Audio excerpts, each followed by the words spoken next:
अब पल्स्टिला की एक ख़ास बात है, इसको चीज़ें उल्टाने का शौक़ है। शायद बच्चा पैदा हो तो बच्चा नॉर्मल खुदा ताला ने जो कानून बनाया उल्टा होना चाहिए, सर पहले और बाकी धड़ बाद में। और पल्स्टिला का जो मरीज़ है इसमें बाज़ दफ़ा निचला धड़ पहले होता है और सर ऊपर। उसकी वजह से देहात वगैरह में, जहाँ ऐसे ममालिक में जो तीसरी दुनिया के ममालिक हैं, जहाँ सर्जरी की सहूलतें नहीं हैं, ऐसी मरीज़ा बाज़ दफ़ा जान खो देती है, क्योंकि जिस तरह रफ्ता रफ्ता असाब में कुशादगी पैदा होनी चाहिए अज़लात में, वो नहीं पैदा होती। तो बहुत शदीद तकलीफ़ की हालत में ऐसी औरतें बाज़ दफ़ा जान दे देती हैं। पल्स्टिला 200 में अगर एक खुराक दी जाए तो बहुत जल्दी असर दिखाती है अल्लाह ताला के फजल से। अगर पहले पता लग जाए तो हफ्ते में 1-2 दफ़ा देना मुफीद रहता है, लेकिन जब ये पोजीशन दुरुस्त हो जाए फिर रुक जाना चाहिए, फिर हस्बे ज़रूरत देनी चाहिए। एक तो रब्वा का एक केस था, उस वक्त हज़रत मोमानी जान हज़रत मीर मोहम्मद इस्माइल साहब रज़ी अल्लाह ताला अन्हु की बेगम, जिनकी छोटी आपा और बाकी सब औलाद भी उन्हीं के वतन से है। 2 बेगमात थीं। एक को हम क्या कहते थे, हाँ, अच्छी अम्मा। हाँ, अच्छी अम्मा। वो बहुत प्यार करने वाली तबीयत, बच्चों से बहुत ज़्यादा घुल मिल जाती थी और उनसे बहुत ताल्लुक़ था बच्चों को, लेकिन वो उनके बदन से नहीं थे। जिनके बदन से थे वो खामोश तबीयत थी निस्बतन, और ज़्यादा सोशलाइज होने की आदत नहीं थी, इसलिए बच्चे भी सोशलाइज हो जाते थे अच्छी अम्मा से। तो आम लोग यही समझते थे कि इनके बच्चे हैं।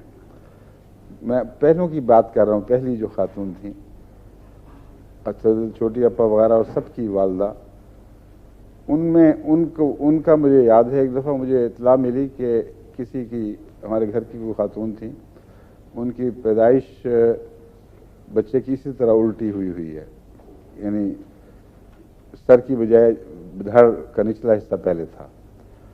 और उनको इन बातों का काफ़ी मुहावरा था, वो देखा करती थी, ऐसी मरीज़ों की मदद किया करती थी। तो उनकी ज़ेरे निगरानी, अभी ज़ेरे निगरानी नहीं आया केस, वो बाद में आई हैं। मुझे इत्तला मिली, मैं लाहौर में था उस वक्त। मैंने फ़ोन पर कहा कि पल्स्टिला 200 की एक खुराक अभी और एक कुछ देर के बाद और फिर चंद दिन तक 1-2 दिन के वक्फे से देना शुरू कर दें। वहाँ से परेशानी का फ़ोन आया कि सख्त तकलीफ़ शुरू हो गई है, दर्द कभी दाएं से बाएं जाती है, कभी बाएं से दाएं जाती है, और ये झटके लग रहे हैं। तो मैंने कहा ये अच्छी इलामत है, घबराओ नहीं। इसके मतलब पल्स्टिला ने काम शुरू कर दिया। और फिर मैंने कहा उन्होंने खुद तजवीज़ किया कि छोटी अपा की वालदा इन बातों की माहिर हैं, अगर उनको बुला के दिखा दें तो क्या हर्ज है। मैंने कहा ज़रूर बुलवाएं, अगर वो आ सकती हैं तो देखें। चुनाचे उन्होंने देखा तो उन्होंने कहा पोजीशन बिल्कुल नॉर्मल हो गई है, वो जो पहली उल्टी पोजीशन थी वो ठीक हो चुकी है। तो इस किस्म के तजर्बे 1-2 दफ़ा नहीं, बारहा हुए हैं, लेकिन बाद दफ़ा बिल्कुल असर नहीं दिखाती, जिसका मतलब यह है कि मरीज़ा किसी और दवा की मरीज़ा थी या है, और सिर्फ एक दवा में बच्चे को उलटना नहीं है। मगर होम्योपैथ एक चीज़ को याद रख लेते हैं और फिर वही देते चले जाते हैं, हालांकि उससे मिलती जुलती दवाएं दूसरी भी याद रखनी चाहिए। और जहां एक दवा बज़ाहिर काम कर रही है, काम करना चाहिए बज़ाहिर, मगर काम नहीं करती, तो वहाँ कोई मिजाजी दवा ज़रूर तलाश करनी चाहिए। कि मेरा तजुर्बा है कि उस सूरत में उसका मिजाज पहले जब तक दुरुस्त नहीं होगा ये दवा असर नहीं करेगी। मसलन पल्स्टिला का अपोजिट मिजाज के लिहाज से इसके मुकाबल की दवा कैमोमिला है। कैमोमिला में गुस्सा बहुत पाया जाता है और बदमिजाजी सी, बात बात पर जब बच्चा जो है वो भड़क उठेगा दर्द होगी तो गुस्से से रोएगा। बाद बच्चे दर्दनाक तरीके पर रोते हैं, उन पर बड़ा प्यार भी आता है, रहम भी आता है, माएँ उनको गले से लगा के गोलियाँ देने की कोशिश करती हैं। और बाद ऐसे हैं उनको हाथ लगाओ तो वो मुंह पे मारेंगी चपेट, कहेंगे छोड़ो मुझे, और गुस्से से इस तरह रोएंगे जैसे सारा कसूर माँ का ही हो, उसी ने बीमार किया हो।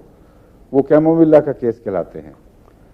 अब बीमारियां एक जैसी हैं लेकिन दवाएं अलग अलग हैं, क्योंकि इंसान का मिजाज है जो रद्द अमल दिखाता है दवाई से, और जब तक मिजाज के मुताबिक दवा नहीं होगी सही रद्द अमल नहीं होगा। तो अगर बच्चा उलट है, पल्सिला जहन में आई है, आप दे रहे हैं लेकिन ये भूल जाते हैं कि मरीज़ा का मिजाज कैमोमिला का है, तो पहले कैमोमिला देनी ज़रूरी है। कैमोमिला देंगे तो उसके नतीजे में या तो वही ठीक कर देगी, हालांकि किताब में लिखा नहीं होगा कि कैमोमिला बच्चे को पोजीशन ठीक करती है, या फिर उसके बाद पल्सिला असर दिखाएगी। बाज़ दफ़ा एक दवा दूसरी दवा के लिए तैयारी कर देती है। मसलन काली कार्ब के मरीज हों अगर, तो उससे पहले कार्बोवेज देना बहुत मुफीद है, वरना बाज़ दफ़ा काली कार्ब का असर बहुत ज़्यादा सख्त होता है। ये मैं मिसाल के तौर पर दे रहा हूँ, जब इस पे काली कार्ब पे आएंगे तो फिर मैं मज़ीद बातें बताऊँगा तफसील से। एक मिसाल मैं बताना चाहता हूँ, काली कार्ब का जोड़ों की दर्दों से ताल्लुक़ है। पुरानी गंठिया की मरीज़ाएँ, खुसूसन मरीज़ाएँ काली कार्ब से ताल्लुक़ रखती हैं। कमर की शदीद दर्द का काली कार्ब से गहरा ताल्लुक़ है।